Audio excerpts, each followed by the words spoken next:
함께 나누실 하나님 말씀은 창세기 22장 1절에서 14절까지입니다. 저와 여러분이 한 절씩 교대로 읽으시겠습니다.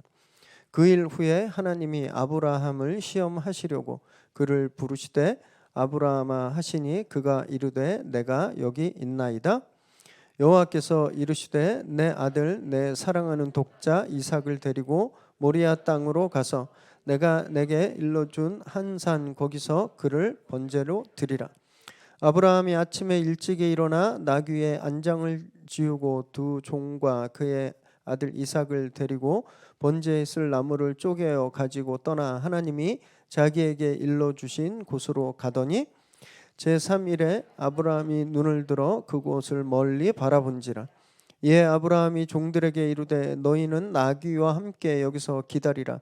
내가 아이와 함께 저기 가서 예배하고 우리가 너희에게로 돌아오리라 하고 아브라함이 이에 번제 나무를 가져다가 그의 아들 이삭에게 지우고 자기는 불과 칼을 손에 들고 두 사람이 동행하더니 이삭이 그 아버지 아브라함에게 말하여 이르되 내 아버지여 하니 그가 이르되 내 아들아 내가 여기 있노라.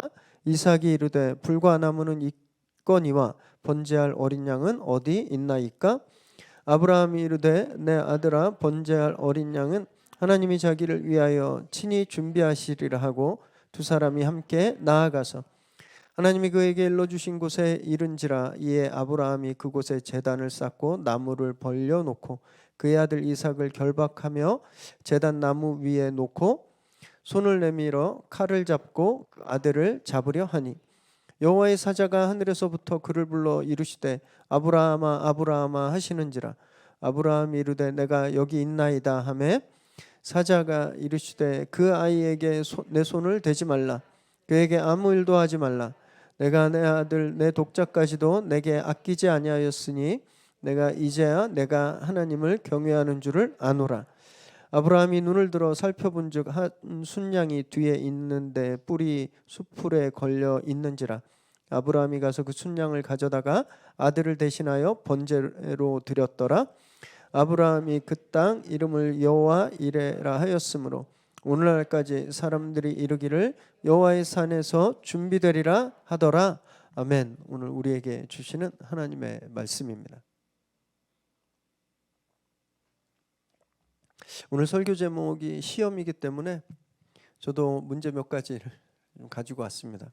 먼저 한번 좀 첫 번째 그림 좀 보여주시겠어요? 네, 이게 문제인데요. 성냥개비 6개로 삼각형, 정삼각형 4개를 만들어 보시오라는 문제입니다. 풀릴 때까지 계속 기다리면 설교 시간이 한참 길어지기 때문에 한 10초 정도만 드리겠습니다. 막 머리 생각해 보세요. 네. 답을 먼저 좀 말씀드려야 될 것 같은데요. 네. 종이에다 그리면 절대 이 답 찾을 수 없습니다. 답 한번 보여주세요. 이렇게 삼각뿔을 만들어야 됩니다. 그래야 4면이 정삼각형이 나오거든요. 그래서 4개 삼각형. 이제는 서술 문제인데요. 다른 문제를 한번 풀어볼게요. 두 사람이 있는데 한 사람은 남쪽을 보고 한 사람은 북쪽을 봅니다. 그런데 그 중에 한 사람이 고개를 돌리지 않고 다른 사람의 이마에 밥풀이 묻어 있는 걸 알려줍니다. 이게 어떻게 가능할까요? 어떻게 가능할까요? 네. 답은요. 서로 마주보게 서 있으면 됩니다. 서로 마주보면 한 사람은 남쪽을 보고 한 사람은 북쪽을 보는 거잖아요. 쟁반 위에 귤이 10개가 있어요. 10명에게 귤을 하나씩 나눠줍니다. 그리고도 쟁반 위에 귤이 하나 남아 있으려면 어떻게 나눠주면 될까요? 답은 마지막 사람한테 쟁반째 주면 됩니다. 네. 이런 류의 문제들을 발상 전환의 문제라고 합니다. 기본 우리가 평소에 생각하지 않은 방법으로 문제를 풀어 가는 거예요. 처음엔 조금 어리둥절하고 좀 복잡하고 답을 풀기 어렵지만 이런 거 계속 풀다 보면 노하우가 생기죠. 그래서 그렇게 생각하게 됩니다. 그래서 다른 문제가 나와도 이제 문제를 푸는 거죠. 요령을 알면 문제를 풀 수 있거든요. 모든 문제는 답이 있습니다. 아무리 어려운 문제라도요, 푸는 방법만 알면 쉽게 답을 구할 수 있어요. 시험 문제만 이런 게 아닙니다. 퀴즈만 이런 게 아니에요. 하나님이 우리에게 주시는 시험도 마찬가지입니다. 전혀 답이 없을 것 같아요. 풀기에 불가능해 보입니다. 이건 답이 없어. 그런데 방법을 알면 그런 문제도 풀 수 있는 거죠. 오늘 아브라함이 바로 그런 문제를 맞이합니다. 일생일대 가장 어려운 문제, 자기가 풀 수 없는 그런 시험을 치게 되는데, 우리가 함께 말씀을 나눌 때 우린 우리 삶에 오는 어려운 문제들을 어떻게 풀 수 있을지, 그 방법들, 그 비결들을 좀 찾는 귀한 시간 되시기 바랍니다. 1절과 2절 읽습니다. 시작. 그 이후에 하나님이 아브라함을 시험하시려고 그를 부르시되 아브라함아 하시니 그가 이르되 내가 여기 있나이다. 여호와께서 이르시되 내 아들 내 사랑하는 독자 이삭을 데리고 모리아 땅으로 가서 내가 내게 일러준 한 산 거기서 그를 번제로 드리라. 그 일 후에라고 되어 있는데, 이 바로 전장에 어떤 일이 있었냐면 아비멜렉과 아브라함이 화친조약을 맺죠. 그 일 후라는 거예요. 그래서 그냥 이 문장만 보면요, 아비멜렉과 화친조약을 맺고 그리고 바로 하나님이 나타나신 것처럼 이해할 수 있는데, 이 두 사건 사이 시차가 꽤 깁니다. 최소 10년 이상이에요. 아비멜렉이 아브라함에게 와서 화친조약을 맺은 때가 언제였냐면 이스마엘이 추방되고 나서입니다. 이스마엘이 언제 추방됐냐면요, 이삭이 3살쯤 되었을 때 이스마엘이 자기 동생이 너무 귀여워서 장난도 치고 놀리고 하는 모습을 사라가 보고 이러면 안 되겠다 싶어서 아브라함을 막 푸시해서, 또 하나님의 컨펌을 받아서 이스마엘과 하갈이 내보내지게 되잖아요. 그 후에 아비멜렉이 왔어요. 그럼 그때 이삭이 한 3살쯤 됐을 때거든요. 근데 오늘 본문 6절에 보면 이삭이 자랐습니다. 제사에 쓸 장작 더미를 자기가 혼자 짊어질 만큼 건장하게 자랐어요. 최소한 18살은 됐을 때거든요. 그러니까 그 일 후에 최소한 10년 이상은 지난 거죠. 이 시차가 있는 거예요. 그런데도 오늘 본문이 마치 그 일 바로 이어서 하나님이 나타나서 이런 명령을 하시는 것처럼 우리에게 보여주고 있는 거, 지금 일어나는 일이 그렇게 굉장히 긴박하고 급한, 긴장감이 있는 일이라는 거예요. 또 오늘 본문에 보면요, 아들이라는 단어가 무려 9번이나 나옵니다. 9번. 그리고 같은 뜻의 독자라는 단어가 2번이나 나와요. 똑같은 뜻의 단어가 무려 총 11번이 나오는 겁니다. 오늘 저희가 14구절을 읽었는데 거의 정말 한 절에 하나씩 나오고 있는 거거든요. 뭔가 엄청난 긴장감을 주고 있는 거죠. 성경을 읽으실 때 계속 반복되는 단어들을 동그라미 치시면서 읽으면 그 의미를 좀 깨달을 수 있는데, 뭔가 지금 아들에 대한 큰 일이 일어나게 될 것 같다라고 하는 그런 긴장감을 우리에게 주고 있는 겁니다. 역시나 하나님이 내신 문제가 아들에 관한 문제였죠. 모리아 땅으로 가서 너의 아들 사랑하는 독자 이삭을 번제로 드려라, 이 명령을 내립니다. 번제로 드리는 건 죽여서 각을 떠서 태우는 겁니다.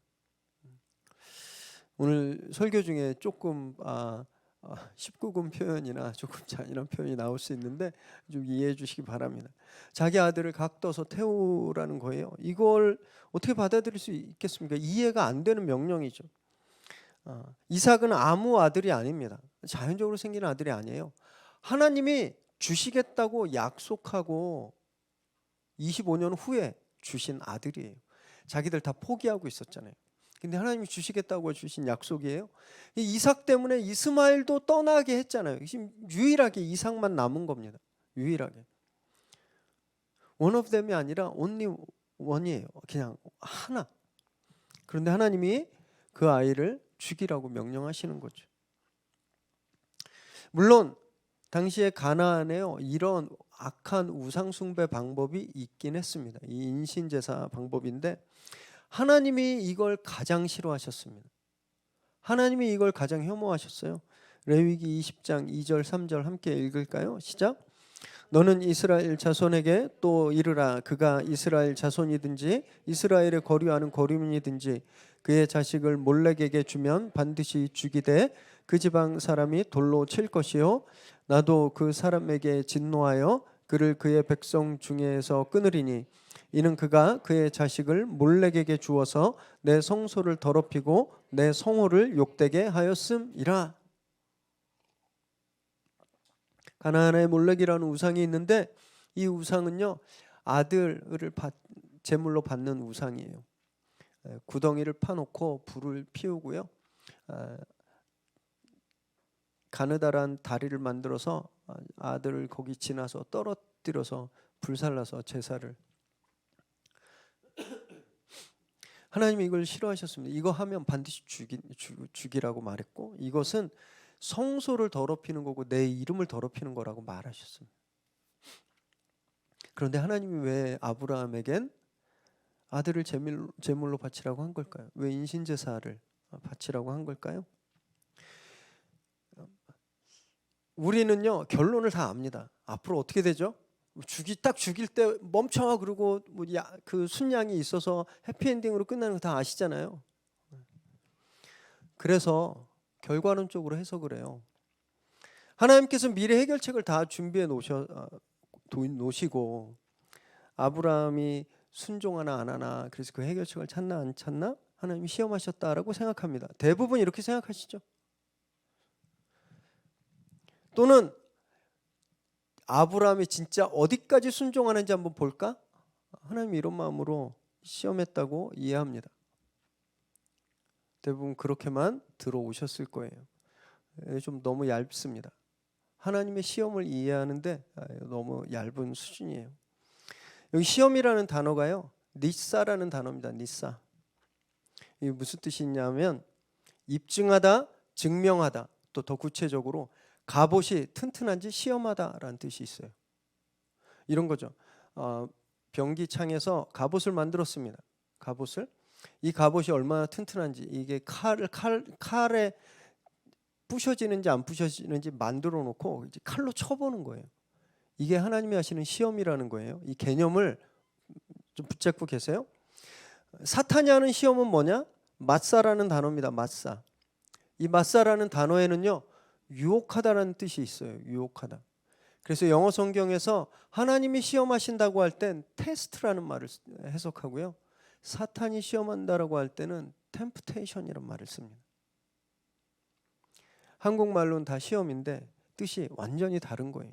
무슨 말씀인지 아시겠죠? 하나님은 우리를 넘어뜨리려고 시험하시는 게 아니에요. 하나님은 우리가 얼마나 강한지 시험하신다라는 겁니다. 지금 아브라함의 믿음이 얼마나 강한지 하나님이 테스트하신다라는 거예요. 이건 무슨 말이냐면 이제 그의 믿음이 쓸만하다라는 겁니다.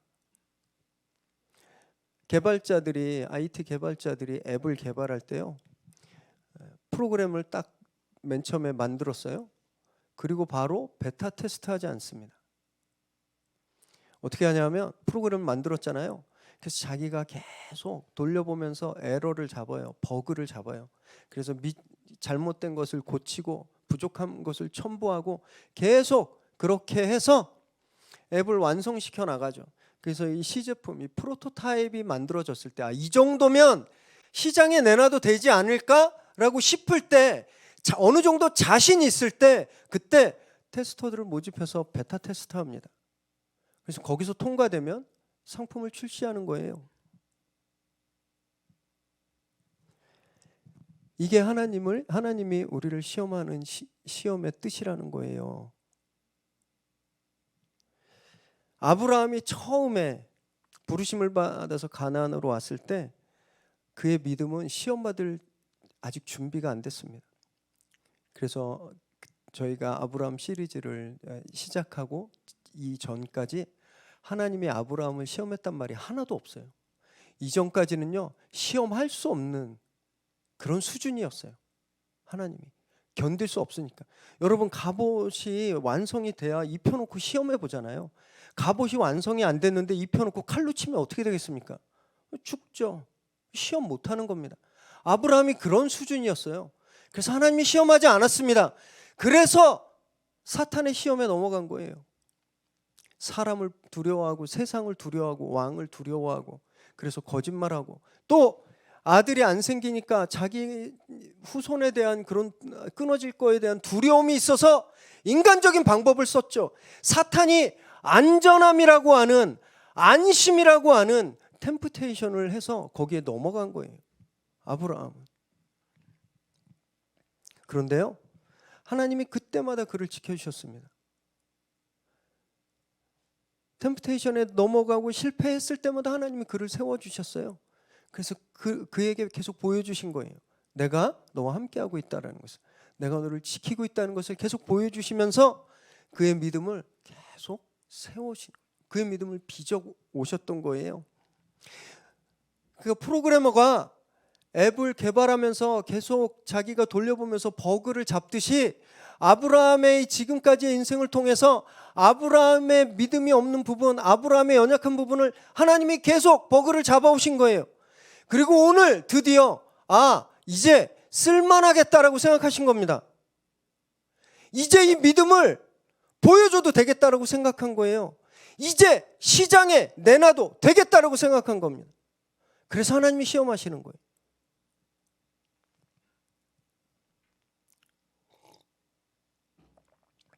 그래서 이 시험엔요, 하나님의 확신이 있는 겁니다. 아브라함이 이 시험을 이길 거다라고 하는 믿음이 있는 거예요. 개발자가 앱을 내놓을 땐 이 앱이 잘 돌아갈 거다라는 믿음이 있는 것처럼 하나님이 지금 아브라함을 시험대에 세우실 때는요, 하나님의 믿음이 있는 거예요. 그래서 이 시험은 아브라함 혼자 받는 게 아닙니다. 하나님도 같이 시험 받는 거예요. 아브라함을 믿는 하나님의 믿음이 같이 시험대에 올라간 겁니다. 또 모리아 땅이라는 말을 우리가 주목해야 되는데요. 이전에도 중요한 장소들이 있었습니다. 베델, 브엘세바 다 중요했어요. 하나님이 몇 번씩 나타나셨고 하나님이 거기서 말씀하셨고 제사 드리고, 그런데 왜 한 번도 언급된 적이 없는, 한 번도 가서 제사 드리지 않은 모리아 땅에 지시하는 산으로 가라고 하나님 말씀하셨을까요? 많은 학자들이 이 모리아 땅을 예루살렘이라고 해석합니다. 예루살렘이라고 동의해요. 예루살렘이 어느 곳이죠? 미래에 당신의 아들 독자 예수님이 십자가에 달리시는 곳이잖아요. 하나님 그곳으로 아브라함을 보내는 거예요. 아브라함의 독자 이삭을 죽이기 위해서 앞으로 당신의 아들 독자 예수님을 죽일 그 장소로 지금 아브라함을 보내고 있는 겁니다.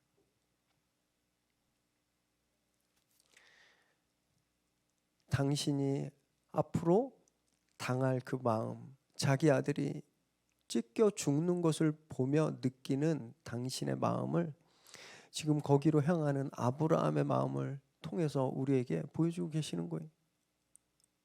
이것이 얼마나 큰 고통이고 이것이 얼마나 큰 결단인지, 이것이 얼마나 큰 사랑인지 보여주는 겁니다. 그래서 오늘 아브라함이 당하는 시험은요, 수험생만 아픈 시험이 아닙니다.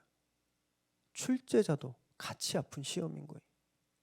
하나님이 이 아픔에 동참하고 계신 겁니다. 착각하시면 안 돼요. 하나님은요, 우리와 수준이 다른 분, 저 높은 곳에 계셔서 의자에 앉으셔서 문제만 그냥 툭툭 던지고 실패하면 페일, 너 낙제, 성공하면 너는 진급, 이렇게 하시는 분이 아니라는 거예요. 하나님은 이곳에 내려오셔서 그 시험을 당하는 우리와 함께 그 아픔을 경험하신다라는 겁니다.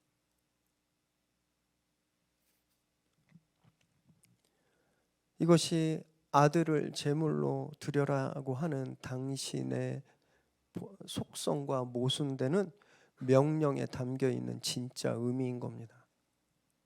진짜 의미. 우리가 이 세상에서 아픔 당하고 고통받을 때요, 하나님도 아프신 거예요. 내 심장이 찢겨나갈 때 하나님의 마음도 찢기시는 겁니다. 여러분, 이런 하나님이 우리와 함께 하심을 꼭 기억하시기 바랍니다. 3절 4절 읽습니다. 시작. 아브라함이 아침에 일찍이 일어나 나귀의 안장을 지우고 두 종과 그의 아들 이삭을 데리고 번제에 쓸 나무를 쪼개 가지고 떠나 하나님이 자기에게 일러주신 곳으로 가더니 제3일에 아브라함이 눈을 들어 그곳을 멀리 바라본지라. 하나님의 명령에 아브라함이 아무 대꾸 없이 즉시 순종을 해요. 아침에 일찍 일어납니다. 하기 싫은 거 늦게까지 미루잖아요. 아브라함이 그 제일 먼저 하는 거예요. 아침에 일찍 일어납니다. 나귀를 꾸리고 두 종과 이삭을 데리고 또 제사에 쓸 장작을 팹니다. 이 장작이 뭐에 쓸 장작이에요? 자기 아들을 태울 장작인데 그걸 패요. 그리고 그걸 싸들고 말씀하신 곳으로 떠납니다. 그리고 3일째 그 땅을 보게 되죠. 순종의 과정이 아주 구체적으로 자세하게 기록되어 있습니다. 그냥 우리가 눈에 보이는 거예요. 그날 아침에 아브라함이 뭐 했는지 보이는 겁니다. 자식을 죽이러 가는 그 아비가 그 마음으로 아침에 일찍 일어나서 자식을 죽일 준비를 하는 걸 우리가 보게 되는 거죠. 그리고 또 여기 제3일이라고 하는 십자가의 그림자가 또 등장하는 거죠. 이삭의 사건은요, 오늘 일어난 이삭의 사건은요, 예수 그리스도의 십자가 사건이에요. 순종은 말로 하거나 머리로 하는 거 절대 아닙니다. 순종은 몸으로 하는 거예요. 몸으로. 몸을 움직이지 않으면 절대 순종할 수 없습니다. 성경을 읽다가 나를 예배해라 이런 말씀을 딱 받았어요. 그래서 내가 다음 주에는 내가 오늘은 막 어디 가느라고 예배 빠졌는데 내가 다음 주는 예배 꼭 가야 되겠다 이런 마음 먹었어요. 주님, 제가 다음 주에 예배 꼭 가겠습니다. 그렇게 생각만 하는 거 순종 아닙니다. 진짜 순종은 뭔지 아세요?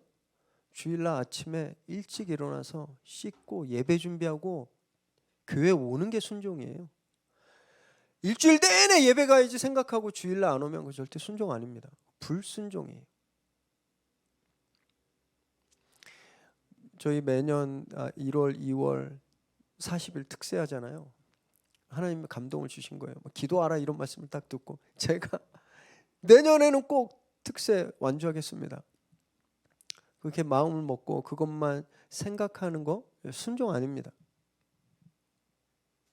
지금부터 몸 만들기를 하는 게 순종이에요. 지금부터 새벽에 일찍 일어나는 그런 습관을 길러가는 겁니다. 최소 일주일에 3번은 새벽 예배 들어와 보는 거예요. 줌으로 하니까 그렇게 어렵지 않으실 것 같은데. 그래서 우리 몸이 그렇게 반응하도록 움직이는 겁니다. 여러분, 그래야 40일 특세할 수 있어요. 그 전날까지 막 나 할 거야 생각만 하고 당일날 늦잠 자서 첫날부터 그 결석하고 내 내년에 해야 되겠다 이러고 아주 안 나오는, 그러면 진짜 많습니다. 주님이 우리에게 복음을 전하라고 명령하셨습니다. 그래야지.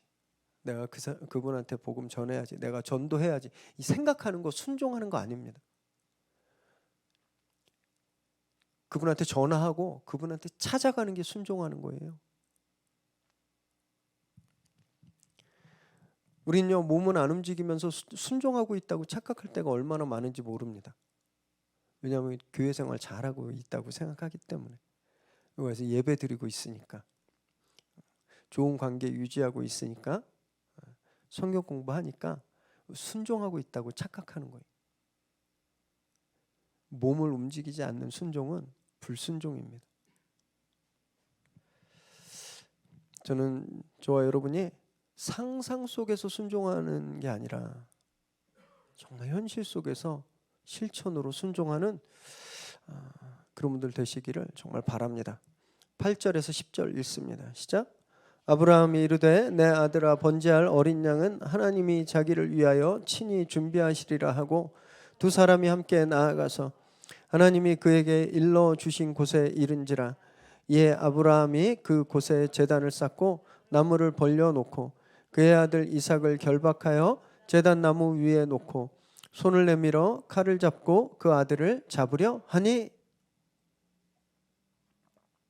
이삭이 그곳에 가까이 가서 종들을 나무라고 하고 아브라함이 그리고 이삭에게 그 장작을 지게 합니다. 그리고 제사 드릴 곳을 향하여 올라가죠. 이삭이 궁금해진 거예요. 아버지 손에 칼도 있고 양을 태울 불도 있습니다. 그리고 자기 등에 불 붙일 장작이 있어요. 양이 없는 겁니다. 재물이. 궁금하겠죠. 집에서 떠나올 때는 가다가 사겠지 생각했는데 다 와가는데 없는 거예요. 그래서 아버지한테 아버지 제사에 쓸 양은 어디 있습니까? 묻습니다. 그래서 아브라함이 하나님께서 친히 준비해 주실 것이다 라고만 말합니다. 그리고 산에 올라가자마자 제단을 쌓고 그 위에 나무를 깝니다. 그리고 아들을 묶어서 그 제단 위에 눕혀요. 그리고 칼을 높이 듭니다.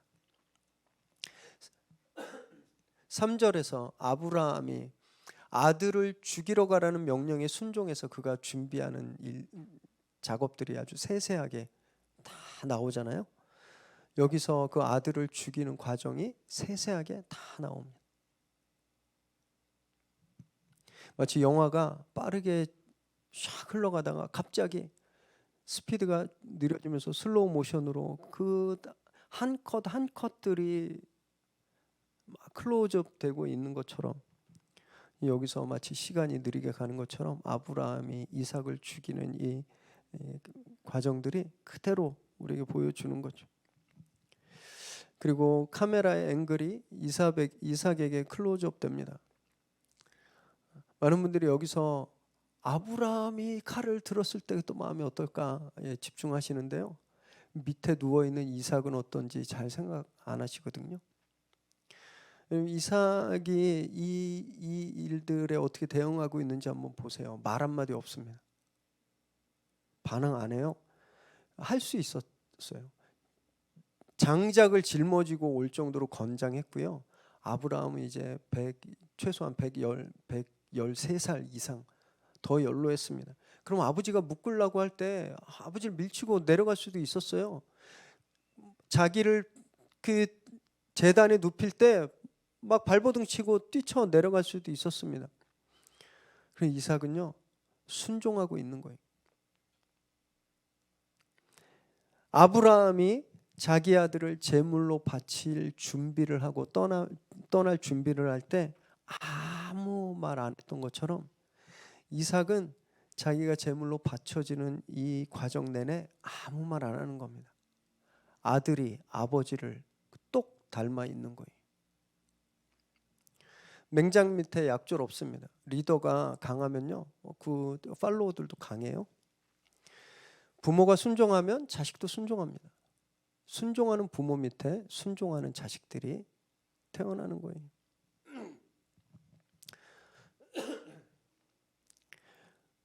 그런데 참 안타깝게 많은 부모님들이 그건 교회 일이라고 생각하나 봐요. 아이들의 믿음, 아이들의 영적인 교육, 아이들의 신앙 교육은 다 교회 일이다 이렇게 생각하시는데 이렇게 생각하면 진짜 큰일 납니다.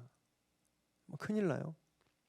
옛날엔 그럴 수 있었습니다. 저희 어렸을 때만 해도 저도 지금 생각하면 교회가 놀이터였고 늘 교회에 가서 있었고 주말은 교회에서 살았고 선생님들랑 평일에도 만나고 우리 그랬었어요. 그래서 그때는 교회가 제 삶의 굉장히 큰 부분을 차지했습니다. 지금은 아니에요. 지금은 교회 올 때도 엄마 아빠가 차 태우고 왔다가 차 태우고 가잖아요. 일주일이 168시간이거든요. 그중에 아이들이 딸랑 2시간 교회에 있습니다. 그 2시간 교회에 있는데 아이들이 변하고 성장하고 막 신앙이 깊어지는 걸 바라는 건요, 불가능을 바라는 거예요. 불가능을 믿는 겁니다. 그렇게 믿음을 낭비하지 마시고 가능한 걸 믿으세요. 집에서 내가 잘 가르치면 아이들이 성장하겠구나. 이거 가능하거든요. 지금 그런 상황이기 때문에. 아이들은요 반드시 부모를 닮습니다. 자녀들 때문에 속상한 경험이 있으시면 한번 떠올려 보세요. 우리 아이의 어떤 점이 나를 되게 힘들게, 얘는 이것만 없으면 좋겠어. 그게 나한테 있잖아요. 내 아이에 있는 나를 힘들게 하는 건요, 내 안에서 나를 힘들게 했고 내 부모를 힘들게 했던 거예요. 우리 아이가 그걸 배운 겁니다.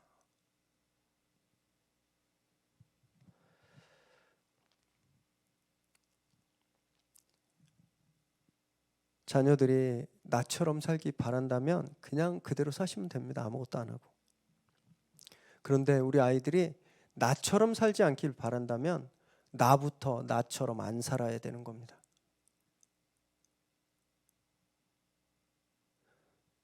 나는 집에서 한 번도 기도 안 하고 말씀도 한 번도 안 보고 막 거친 말하고 소리치고 그러면서 애들한테 교회 가자. 교회에 2시간 맡겨놓으면 애들이 천사처럼 잘할 거라고 믿는 거 믿음 아닙니다.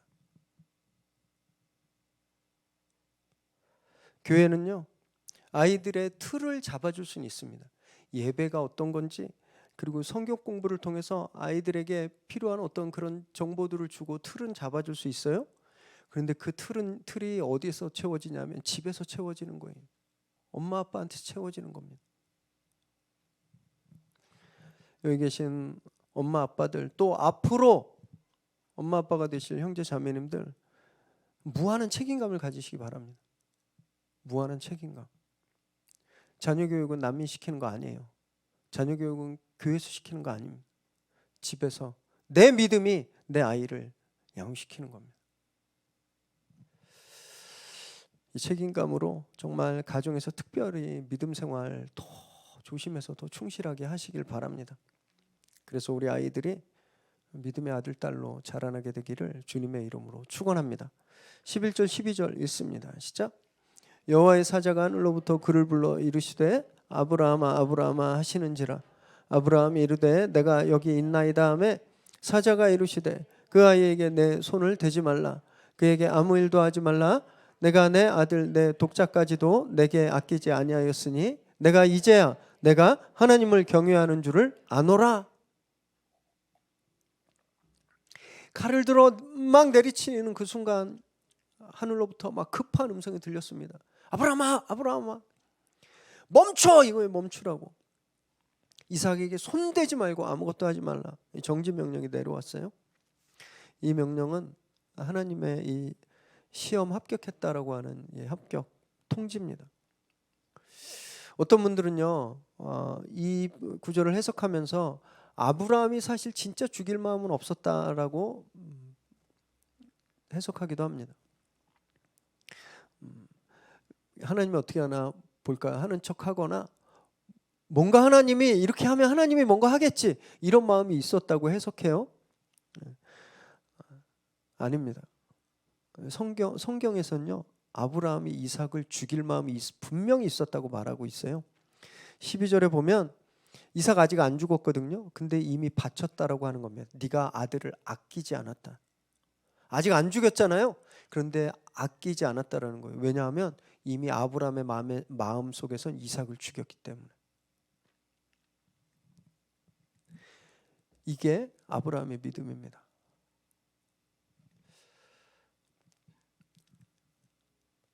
아브라함의 믿음과 이 이삭을 죽이는 행위가 어떤 관계가 있냐 하면 다시 성경 구절을 오늘 본문을 거슬러 올라가서 5절 말씀을 함께 읽어볼까요? 시작. 예, 아브라함이 종들에게 이르되 너희는 나귀와 함께 여기서 기다리라. 내가 아이와 함께 저기 가서 예배하고 우리가 너희에게로 돌아오리라 하고. 종들에게 너희 여기서 기다려. 우리가 가서 예배하고 우리가 온다. 지금 아브라함이 이삭을 데리고 예배하러 가는 이유, 그 목적은 뭐예요? 이삭을 죽이기 위해서죠. 그럼 자기 혼자 와야 되잖아요. 근데 아브라함이 종들에게 우리가 오겠다고 했습니다. 거짓말로 이 종들이 혹시 알면 말릴까 봐 아브라함이 거짓말하고 있다고 생각하시면 안 됩니다. 아브라함은 진짜 둘이 올 거라고 확신하고 있었어요. 그 답이 히브리서에 나오는데 히브리서 11장 17절에서 19절 읽습니다. 시작. 아브라함은 시험을 받을 때에 믿음으로 이삭을 드렸으니 그는 약속들을 받은 자로 돼 그 외아들을 드렸느니라.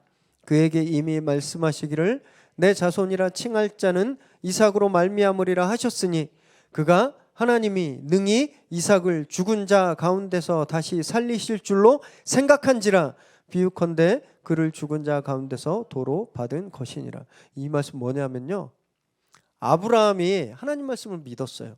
무슨 말씀이냐면 너의 아들 이삭을 통해서 큰 민족을 이루고 자손이 번성하게 하겠다, 이삭을 통해서 하겠다고 하시는 그 하나님 말씀을 아브라함이 믿은 거예요. 그래서 내가 제단에 가서 이삭을 죽이면 하나님이 다시 살리시겠다라고 믿었다는 거예요. 그래서 종들한테 가서 예배하고 다시 우리 같이 올게, 이 말 더 직역하면 내가 가서 이삭 죽여서 제사 드리고 다시 산 이삭을 데리고 올게, 이 말입니다. 이게 아브라함의 믿음이에요. 자기 아들을 죽이면 하나님이 다시 살리신다라는 겁니다. 말씀 묵상하면서요, 아브라함이 지금 정신이 어떻게 됐나? 저를 대입해 봤습니다. 저를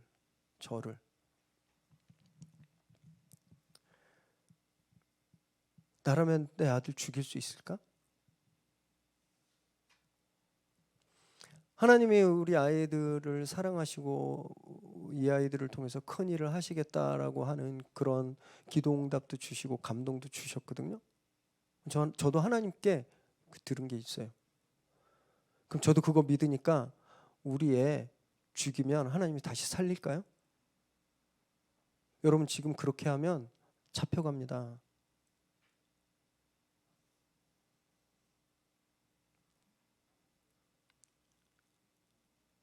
지금 그 일을 아브라함이 하는 거예요. 지금 하나님이 얘를 통해서 민족을 이루게 하신다고 했으니까 내가 얘를 죽여서 제물로 바치면 하나님이 얘 다시 살리실 거다 믿은 겁니다.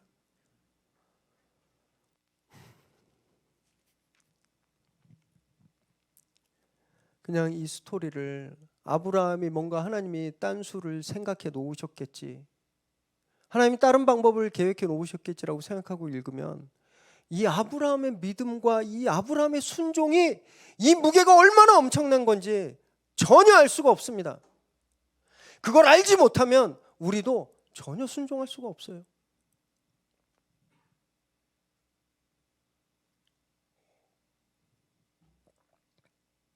이렇게 생각하시는 분들도 계시죠. 아브라함이니까 가능하죠. 아브라함 위대한 사람이니까, 그 사람은 특별한 사람이니까 이게 가능하지만 나는 그냥 보통 사람이고 우리 시대에 이렇게 살면 큰일 나니까 나는 못한다라고 생각합니다. 이거는 뭐하고 같냐면요, 아브라함의 믿음을 내 불순종을 정당화시키는 그 이유로 삼는 거예요. 이건 아브라함의 믿음을 모욕하는 겁니다. 지금 우리 보셨잖아요. 지금까지 아브라함 그렇게 믿음이 훌륭하지 않았습니다. 하나님이 그를 부르시고 25년 넘게 계속 만져오셨어요. 실패했죠. 그래, 하나님이 계속 그를 만져오셨어요. 그의 프로그램에서 버그를 다 잡으신 거예요. 그래서 하나님이 이 믿음을 세우셨잖아요. 이걸 무시하는 거예요. 아브라함은 특별하니까 나는 아니라고 생각하는 거. 하나님이 저와 여러분의 삶도 그렇게 인도해 오셨어요. 하나님이 우리도 하루하루 매일매일 문제가 있을 때마다, 우리가 넘어지고 실패하고 실수할 때마다 하나님이 우리를 구해주시고 하나님이 우리를 세워주시고 지금까지 인도해 주셨잖아요. 아브라함과 똑같이. 그런데 나는 아브라함과 틀려, 난 저렇게 못해라고 하는 건 그 하나님의 작업을 완전히 무시해버리는 겁니다.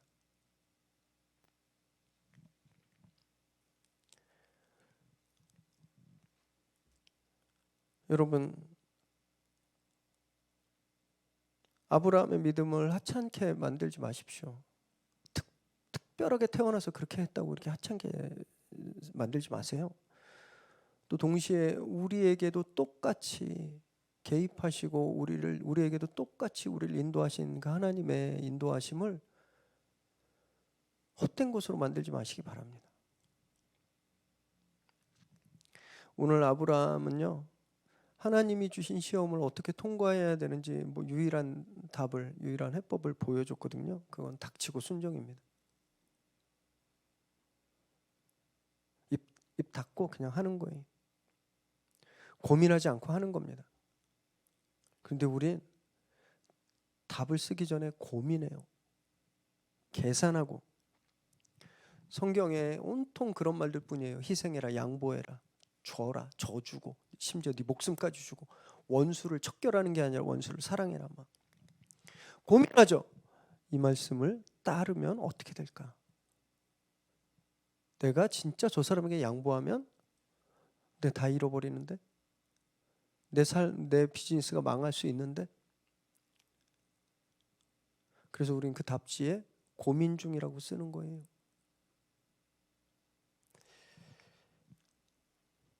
사랑하는 여러분, 딱 한 번이 중요합니다. 딱 한 번. 한 번 해보면 알게 돼요. 어렸을 때 재밌게 본 영화 중에 인디아나 존스라고는 영화가 있어요. 아시죠? 해리슨 포드인가요? 포드가 주인공 하는 거잖아요. 그 영화 장면 중에 아직도 잊혀지지 않고 앞으로도 잊지 못할 장면이 있습니다. 주인공이 막 나쁜 사람들한테 쫓겨서 막 동굴을 막 가다가 앞에 절벽을 딱 만난 거예요.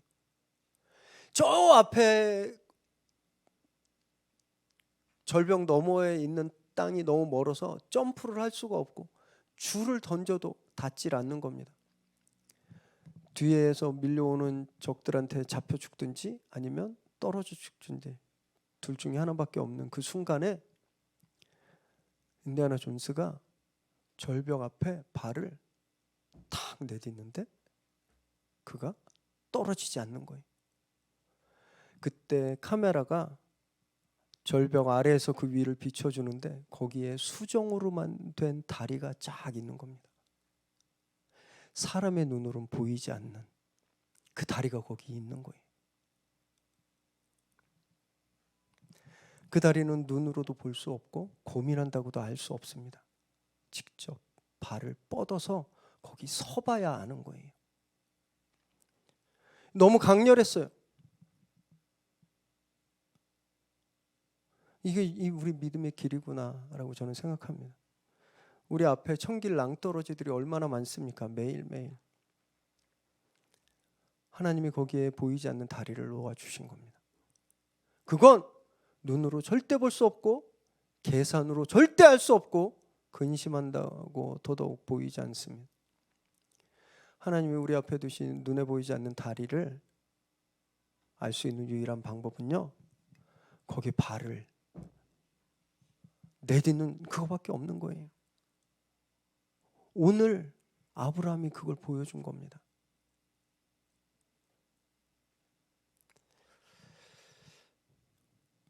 단 한 걸음, 한 걸음 순종해 보시기 바랍니다. 그러면 알게 되는 거예요. 늘 말씀에 순종하는 저와 여러분 되시기 바랍니다. 그래서 오늘 이 일생일대 그 인생 최악의 이 난제를 그렇게 순종함으로 해결했던 아브라함처럼 저와 여러분도 우리에게 정말 쉼 없이 오는 온갖 시험 문제들 하나님 말씀에 순종함으로 다 답을 찾게 되시기를 주님의 이름으로 축원합니다.